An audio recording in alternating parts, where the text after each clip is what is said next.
Hi everyone, welcome to our channel. இன்னைக்கு வீடியோவில் நம்ம என்ன பார்க்க போறோம் அப்படின்னா, சோஷியல் மீடியாவில் நம்ம சேட் பண்ணும்போது ஷார்ட் வேர்ட்ஸில் எப்படி சேட் பண்ணுறது, ஸோ சேட்டிங் வேர்ட்ஸ் எல்லாம் என்னென்ன இருக்கு அப்படின்றத தான் இந்த வீடியோவில் இன்னைக்கு நம்ம பார்க்க போறோம். நீங்க வாட்ஸ்அப் இல்லைனா இன்ஸ்டாகிராமோ ஃபேஸ்புக்கோ ஸ்னாப்சாட்டோ இந்த மாதிரி யூஸ் பண்ணி நீங்க சேட் பண்ணும்போது நம்ம இந்த மாதிரியான சேட்டிங் வேர்ட்ஸை யூஸ் பண்றது ரொம்பவே நிறைய பேருக்கு யூஸ்ஃபுல்லா இருக்கும். வாங்க இன்னைக்கான வீடியோக்குள்ள போகலாம். வீடியோக்குள்ள போறதுக்கு முன்னாடி நம்ம சேனலை இது வரைக்கும் நீங்க சப்ஸ்கிரைப் பண்ணல அப்படின்னா சப்ஸ்கிரைப் பண்ணிருங்க. மறக்காம பெல் ஐக்கானே கிளிக் பண்ணிருங்க.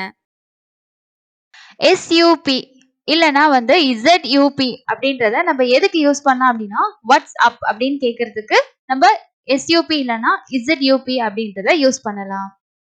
ஆர் யூ ஓகே அப்படின்றத ஆர் யூ ஓகே அப்படின்னு கேட்கறதுக்கு நம்ம யூஸ் பண்ணலாம். ஜேஏஎம் அப்படிங்கிறது ஜஸ்ட் அ மினிட் அப்படிங்கிறதுக்கு யூஸ் பண்ணலாம். W8AM அப்படிங்கறத wait a minute அப்படின்னு சொல்றதுக்கு நம்ம யூஸ் பண்ணலாம். G2B அப்படிங்கறது going to bed அப்படிங்கிறதுக்கு நம்ம யூஸ் பண்ணலாம். XOXO அப்படிங்கிறது hugs and kisses அப்படின்றதுக்கு நம்ம யூஸ் பண்ணலாம். GL அப்படிங்கறத good luck அப்படின்றதுக்கு நம்ம யூஸ் பண்ணலாம்.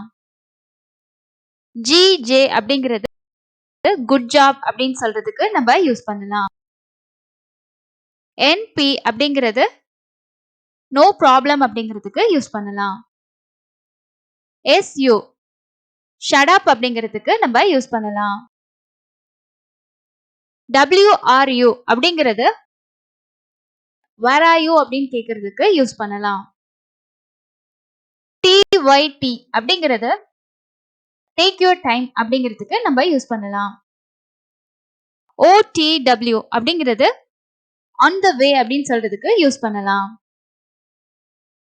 OIC அப்படிங்கிறது OIC அப்படின்னு சொல்லுவோம் இல்லையா, அதுக்கு நம்ம யூஸ் பண்ணலாம். F2F அப்படிங்கிறது face to face அப்படின்றதுக்கு நம்ம யூஸ் பண்ணலாம். CMB அப்படிங்கிறது கால் மீ பேக் அப்படின்னு சொல்றதுக்கு யூஸ் பண்ணலாம். B2W அப்படிங்கிறது பேக் டு ஒர்க் அப்படின்னு சொல்றதுக்கு யூஸ் பண்ணலாம். AYT அப்படிங்கிறது ஆர் யூ தேர் அப்படின்னு கேட்கறதுக்கு நம்ம யூஸ் பண்ணலாம். ஸோ இனிமே நீங்க சோஷியல் மீடியாஸ்ல சேட் பண்ணும்போது இந்த மாதிரி சேட்டிங் வேர்ட்ஸை யூஸ் பண்ணுங்க. இந்த வீடியோ யூஸ்ஃபுல்லா இருந்துச்சுன்னா முடிஞ்ச வரைக்கும் நிறைய பேருக்கு ஷேர் பண்ணுங்க. இந்த வீடியோ எப்படி இருந்துச்சு அப்படின்ற உங்களோட ஃபீட்பேக்கை கமெண்ட்ல கமெண்ட் பண்ணுங்க. இன்னொரு யூஸ்ஃபுல்லான வீடியோல மீட் பண்ணலாம். தேங்க்ஸ் ஃபார் வாட்சிங்.